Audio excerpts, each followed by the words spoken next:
오늘도 춥습니다. 추워도 너무 추워서 냉동고 한파라는 이름까지 붙었습니다. 이게 우리나라만 추운 게 아니고요. 기상이변으로 전 세계가 난립니다. 특히 미국은 우리보다 더 추웠잖아요. 이제 좀 가시나 했는데 이번에는 홍수 위험이 커졌다고 합니다. 손석우 서울대 지구환경과학부 교수와 함께 기상현상 자세하게 알아보겠습니다. 교수님 나와 계시죠? 네, 안녕하세요. 서울대학교 지구환경공학부 손석우 교수입니다. 예. 미국의 북극 한파가 강추위를 가져왔다고 하잖아요. 혹시 우리나라가 이렇게 추운 것도 뭐 같은 이유로 영향을 받고 있다고 보면 되는 겁니까? 비슷한 현상처럼 보이는데 사실은 조금 다른 현상입니다. 예. 일단 미국에서 발생했던 한파는 일주일 이상 장기간 유지된 한파고요. 음. 어제, 그제 우리가 겪었던 한파는 상당히 일시적인 현상입니다. 그러다 음. 보니까 기온이 내려가도 2, 3일 후면은 사실 조금 따뜻해질 걸로 예상이 되고요. 그 이유는 발생한 원인이 다르기 때문입니다. 지금 우리나라가 되게 차가운 이유는 한반도 서쪽과 동쪽에 아주 강한 고기압이 있기 때문인데요. 일반적으로 이 고기압들이 좀 움직여야 되는데 지난 며칠 동안 한 자리에 정체되어 있었습니다. 예. 기상학적으로는 이라는 현상인데요. 한 자리에 정체되어 있으면서 찬 공기를 급격히 한반도 쪽으로 쏟아 부으면서 음. 한파가 발생한 걸로 보고 있습니다. 그래서 그렇군요.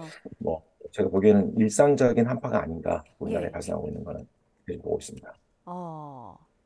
한파는 이제 금요일 낮부터 풀린다고 하니까 조금만 더 이 추위를 버티시면 될 것 같아요. 어떤 기사 보니까 뭐 북극 한파 물러나자 대륙 한파가 몰아쳤다라는 표현도 있던데 그럼 이 표현은 뭐 같은 의미라고 보면 되겠습니까? 그렇죠. 이 공기가 어디서 시작됐는지 뭐 그거를 따지는 것으로 보이는데요. 예. 뭐 그 내용을 차치하고 나서도 어차피 북쪽에서 찬 공기가 내려올 때 한 음. 번에 한파가 발생하기 때문에 뭐 자세한 내용은 좀 다르더라도 우리가 실제로 느끼는 거는 동일한 현상이라고 보시면 될 것 같습니다. 그렇군요. 지금 서해안과 제주 지역은 눈이 너무 많이 내려서 난리가 났거든요. 뭐 비행기 하늘길도 막히고 바닷길이며 뭐 다 막혀버렸습니다. 제 느낌에 이번 겨울에 유난히 폭설 소식을 좀 많이 전하는 것 같기도 한데 이게 이례적이라고 볼 수 있는 건지 학자께서 보시기에는 좀 어떤 현상으로 보이세요? 뭐 상당히 이례적인 건 맞습니다. 음. 사실 제가 작년, 재작년 겨울 생각해 보시면은 예. 그렇게 눈이 많이 내리지 않았었습니다. 예. 그래서 꽤 많이 내린 건 맞고요. 기후학적으로 봤을 때도 아마 올 겨울 이제 기록이 나와봐야 알겠지만 아마 가장 역대 1, 2위에 해당하는 강설량으로 기록될 가능성이 매우 높습니다. 왜 그렇군요. 눈이 많이 내렸느냐? 예. 가장 큰 이유는 뭐 한반도 주변에 수증기가 많기 때문인데요. 예. 아시겠지만 지난해는 전 세계적으로 역사상 가장 더웠던 해였습니다. 예. 그러다 보니까 그 중에 충분한 양의 수증기가 여름에만 있었던 건 아니고요. 그게 음. 1년 내내 유지되고 있습니다. 그것보다 그렇군요. 더 중요한 요소가 사실 바다인데요. 예. 지금 뭐 서해를 포함해서 한반도 주위 바다가 평소보다도 상당히 높습니다. 상당히 어. 따뜻합니다. 예예. 그러다 보니까 북쪽에서 찬 공기가 내려오는데 평소보다 따뜻한 바다를 만나서 충분한 수증기를 얻을 수 있게 되고요. 이 음. 수증기가 내륙으로 수송됐을 때 눈이 내리는 거죠. 그래서 최근에 이제 비가 많이 내리는 지역이 서해안 지역, 그다음에 제주도 이런 지역에 눈이 좀 많이 내리게 된 것으로 보고 있습니다. 음. 교수님 바닷물이 뭐 하루아침에 다시 급격하게 차가워질 수는 없는 노릇이라서 그러면 이번 한파 지나고 이번 폭설 지나가도 올겨울에 또 다른 한파나 폭설이 내릴 가능성도 있는 건가요? 네, 상당히 높을 것으로 보고 있습니다. 그렇군요. 네. 요즘 뭐 기상이변이 얼마나 무서운지는 저희가 뉴스 통해서 좀 많이 전해드리고 있습니다. 특히나 이제 미국 상황이 심상치가 않아 보이는데 말씀해 주신 것처럼 지난 일주일 동안에 뭐 겨울 폭풍을 동반해서 미국은 심각한 혹한을 겪었습니다. 그러다 보니까 일부 누리꾼 사이에서는 이거 영화 투모로우의 실사판이 아니냐라는 말까지 나왔어요. 학자께서 보시기에도 뭐 비슷한 느낌을 받으셨을까요? 이번 미국 한파는 일부 지역에서는 역대급 한파로 이미 기록이 됐습니다. 예. 한 일주일 사이에 뭐 90명 가까운 인명 피해가 발생을 했고요. 특히 이제 평소에 이렇게 이런 극단적인 한파를 경험하지 않았던 음. 중남부 지역의 피해가 매우 컸습니다. 예. 뭐 준비가 안 돼 있다 보니까 뭐 예를 들어서 뭐 단열도 집이 잘 안 돼 있고요. 거리에 눈이 쌓였을 때 그걸 치우는 그런 장비들도 많지 않았고 그러다 보니까 아주 큰 피해를 입게 됐는데요. 예. 그냥 과거에는 없었던 현상이고요. 특히 이렇게 일주일 이상 강력한 한파가 유지되는 경우는 흔치 않았습니다. 그래서 뭐 영화 토마호로우를 상상하는 게 뭐 터무니없는 그런 상상은 아닌 것으로 보입니다. 아, 터무니없는 상상이 아니라는 게 더 무섭습니다, 교수님. 아, 대비를 좀 해야 되겠다는 생각도 들고요. 근데 북극 한파의 기운이 좀 이동하는 건가 지금은 조금 누그러지고 있다고는 하는데 또 다른 재난이 또 우려가 되나 봐요. 이번에는 홍수 위험 경보가 나왔다면서요? 예, 지금 뭐 남부지방 그다음에 캘리포니아 일부 지역에 홍수가 이미 경보가 돼 있고요. 예. 이게 뭐 하루 이틀 비가 내리고 말 것이 아니라 며칠간 비가 많이 내릴 것으로 좀 예상이 되고 있습니다. 이게 어, 왜 갑자기 추웠다가 이게 또 예. 갑자기 홍수가 날 만큼 비가 많이 내리느냐? 예. 이 원인을 기상학적으로는 미국 주위에 제트 기류가 크게 변동하면서 발생한 것으로 보고 있습니다. 음. 이번 주초까지 미국 매우 추웠는데요.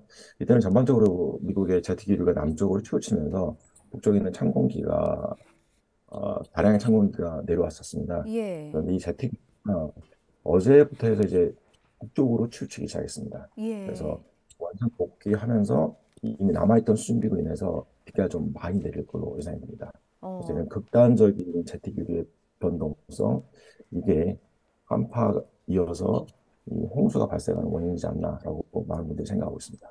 교수님 말씀하실 때 옆으로 그래픽이 나갔는데 그래픽에 극소용돌이라는 단어가 있었어요. 다시 한 번만 좀 보여주시면 좋겠습니다.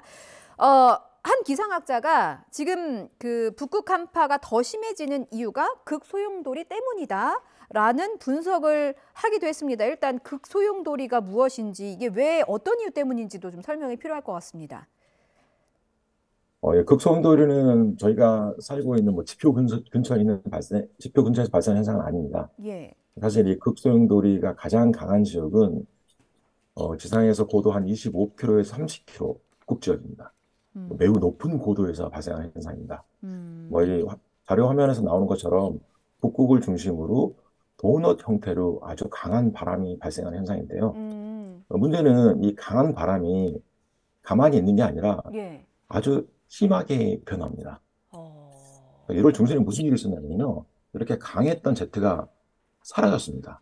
갑자기요? 이거를 이제 네, 예. 극소용돌이도 붕괴 혹은 더러운 승원이라고 부르는 현상인데요. 예. 이 극소용돌이가 이 고도 25km, 30km에 있어야 되는데 이게 사라지면서 어. 이 높은 고도에서만 뭐가 발생하는 게 아니라요.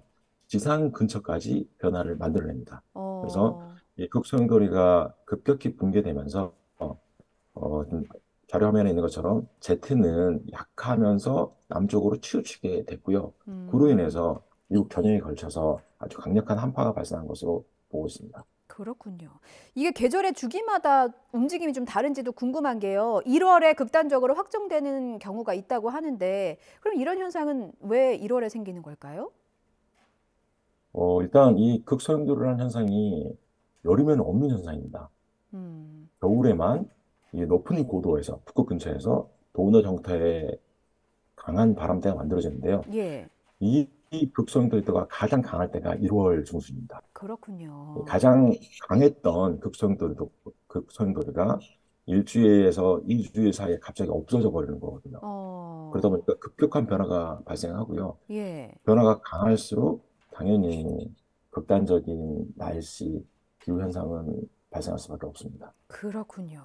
앞서 제트 기류가 내려와서 찬 공기도 내려왔다는 설명을 해 주셨는데 그렇다면 지구 온난화가 원인입니까? 지구 온난화가 제트 기류를 약화시킨 건가요? 이게 지구 온난화 때문이다라고 단언하기는 어렵습니다. 음. 하지만 많은 기상학자들이 지구 온난화가 여기에 기여했을 것이라고는 생각을 하고 있습니다. 그렇군요. 단순히 기온이 올라간다고 바람이 확확 바뀌지는 않거든요. 예. 어, 하지만 다시 말씀드리지만, 지구 온난화가 이 대기기류의 변화에 일정 부분 기여하지 않았나라고 많은 분들 보고 계십니다. 교수님 그러면은 지금까지보다 앞으로의 상황이 더 중요하긴 해서요. 매년 이런 상황이 반복이 되고 더 심해질 거다 이렇게 좀 예상을 하면 되겠습니까? 매우 안타까운 일인데요. 일단 IPCC 보고서는 이와 같은 극단적인 기상 재난이 더 빈번해질 것으로 예상을 하고 음, 있습니다. 그러다 보니까 탄소 중립 이런 것들이 중요한 아젠다가 될 수밖에 없었는데요. 음, 참 안타깝지만 당분간 이런 극단적인 폭염 혹은 한파 아마 자주 겪게 될 것으로 예상이 됩니다. 아이고. 올해는 또 온실가스 농도가 큰 폭으로 상승할 것으로 예측이 된다고 하는데, 그럼 북극이 또 영향을 많이 받을 수밖에 없겠네요, 교수님. 그렇죠. 올 9월 달에 이미 뭐 북극 지역의 얼음의 넓이는 극단적으로 작았고요. 예. 뭐 기체가 계속 증가한다면은 북극의 얼음은 더 빠른 속도로 녹을 걸로 예상이 됩니다. 뭐 음, 북극 녹는 게 무슨 이슈냐? 북극 변화가 사실은 북극에 국한되는 게 아니라 중위도 많은 지역에도 영향을 끼칠 수밖에 없거든요. 예. 그래서 온난화로 인한 다양한 피해들은 당분간은 지속될 것으로 예상을 하고 있습니다. 교수님 극지방 연구하고도 관측하고 계셔서요. 그 예전하고 좀 비교를 했을 때 여러 분석 데이터들을 보면 좀 확연히 다른 점이 좀 느껴지는지 혹은 미래를 좀 예측할 수 있는 어느 정도의 그 데이터가 좀 존재하고 있는지도 좀 궁금하더라고요. 어떻습니까? 관측대로는 이제 과거에 비해서 많이 양도 많아졌고 질도 좋아졌습니다. 국내 예. 연구진들도 직접 관측들을 많이 진행하고 있고요. 그리고 국제적인 공동 연구도 많이 이루어지고 있습니다. 그래서 음, 과거와 달리 이게 기후변화 때문에 얼음이 어떻게 바뀌고 있느냐 이것에 대해서 좀 더 신뢰도 있는 정보를 얻고 있기는 합니다. 음, 하지만 아직은 이게 기후변화가 그걸 어떻게 바꾸는지에 대해서는 좀 더 장기간의 데이터가 필요하고요. 지속적인 관심과 연구가 여전히 필요한 실정입니다. 음. 끝으로요, 교수님. 앞서 이제 미국 상황 말씀을 하시면서 영화 투모로우가 뭐 막연한 상상은 아니다라는 비관적인 말씀을 해주셨는데 이게 앞으로 미국뿐만이 아니라 우리나라에도 이런 극단적인 기상 상황을 맞이할 가능성이 어느 정도나 되는지 좀 분석 부탁드릴게요.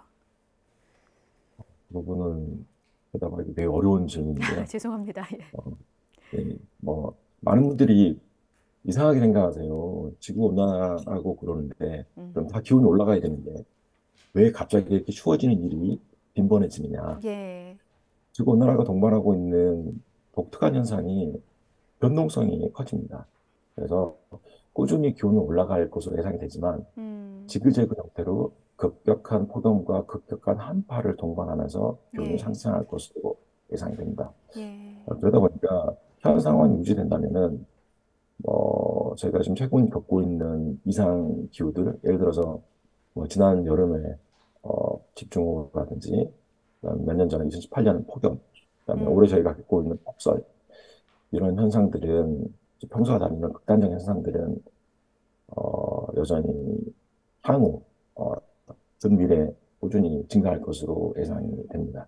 하지만 예. 불확실성도 매우 커서요. 예. 이 부분도 꾸준한 연구가 필요한 상황입니다. 예. 단정하고 예단할 수는 없겠습니다만 그래도 대비는 해야 하고 이거는 인류의 생존과 관련된 문제이기 때문에 어떻게 하면 우리가 좀 지구와 잘 살아갈 수 있을지 어떻게 하면 살아남을 수 있을지를 함께 고민하고 지구를 위한 삶을 좀 사는데 노력하고자 하는 차원에서 제가 좀 자극적인 질문도 드렸습니다. 교수님 아침 일찍 연결 감사드리고요. 여기까지 듣겠습니다. 지금까지 손서구 서울대 지구환경과학부 교수였습니다. 말씀 고맙습니다. 네, 고맙습니다.